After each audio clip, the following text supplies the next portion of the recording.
Earlier this afternoon, the Prime Minister, along with the Foreign Minister, the Minister for Home Affairs, the Director-General of ASIO and the Commissioner of the Australian Federal Police advised Australians of outcomes of investigations into the appalling anti-Semitic attacks against our Jewish community since the horrific October 7 attacks.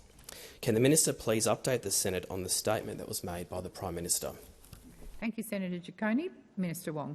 Thank you, President. Thank you, Senator Ciccone, for the question. President, we have seen a number of appalling anti-Semitic attacks against Australia's Jewish community since the horrific October 7, 2023 attacks.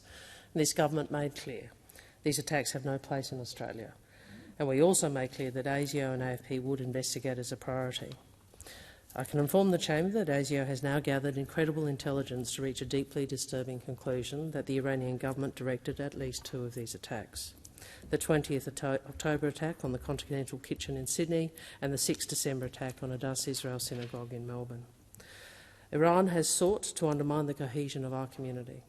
Iran has done so with acts of aggression that sought to terrify Australians and put Australian lives in danger. There is no doubt that these extraordinary and dangerous acts of aggression, orchestrated by a foreign nation on Australian soil, have crossed a line. That is why the government has declared Iran's ambassador to Australia persona non grata, as well as 3 other Iranian officials. This is the first time Australia has expelled an ambassador in the post-war period. In relation to our embassy in Tehran, where we have had a diplomatic presence since 1968, the government has also taken the step to withdraw Australia's ambassador to Iran. We have suspended the operations of our embassy in Iran for the safety of our officials and for Australia's broader security. I want to publicly acknowledge the DFAT officials who have served at this embassy and their spouses and families for their service and for their fortitude. The government will also move to legislate to list Iran's Islamic Revolutionary Guard Corps, the IRGC, as a terrorist organisation. I want to thank the ASIO Director-General and the AFP Commissioner for the work they and their teams do to keep Australians safe. Thank you, Minister. Senator Ciccone, first supplementary. Thank you, President, and I thank the Minister for that answer. One of our greatest strengths in Australia is that we are a nation that celebrates cultural diversity as a core element of our national identity. And we do so by respecting one another and the right of all of us to feel safe in our communities and places of worship. What action has the Albanese government taken to combat anti-Semitism and protect Jewish Australians right here in our home? Thank you, Senator Ciccone. Minister Wong. Australians want to retain our character as a nation that welcomes different religions, different races, different views, but remains united in respect for each other's humanity and for each other's right to live in peace. And these vile anti-Semitic acts have cut at the heart of who we are and what we stand for. So we understand the profound pain and sorrow they have caused Jewish Australians. We established the Special Operation Everlight with the Australian Federal Police to combat anti-Semitism. We've committed funding towards the replacement and restoration of the Torah scrolls at the Adass Israel Synagogue. We've committed funding for security upgrades to current buildings and to restore the synagogue and community centre.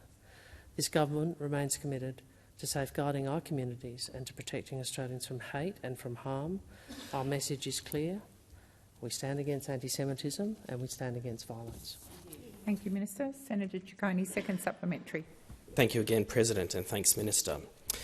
It is the case that Iran has been acting with its proxies to destabilise countries in its region and beyond. How has the Albanese government been acting to make clear that Iran's conduct in the international community is unacceptable?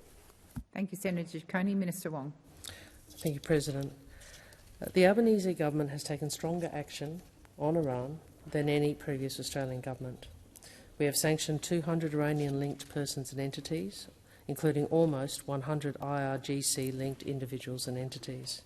We are at the forefront of efforts to remove Iran from the Commission for the Status of Women. We co-sponsored the successful Human Rights Council resolution establishing an independent investigation into human rights violations in Iran. We have long known that Iran and its proxies try to destabilise countries in its region and beyond. I think Iran's dangerous attempts to divide our community underline why the government has been so determined to work to keep our community united. We reject any attempt to smear Australians of Iranian background, just as we do not tolerate antisemitism in this country. We want to make sure that we retain the unity and harmony and respect that defines Australian society. Thank you, Minister.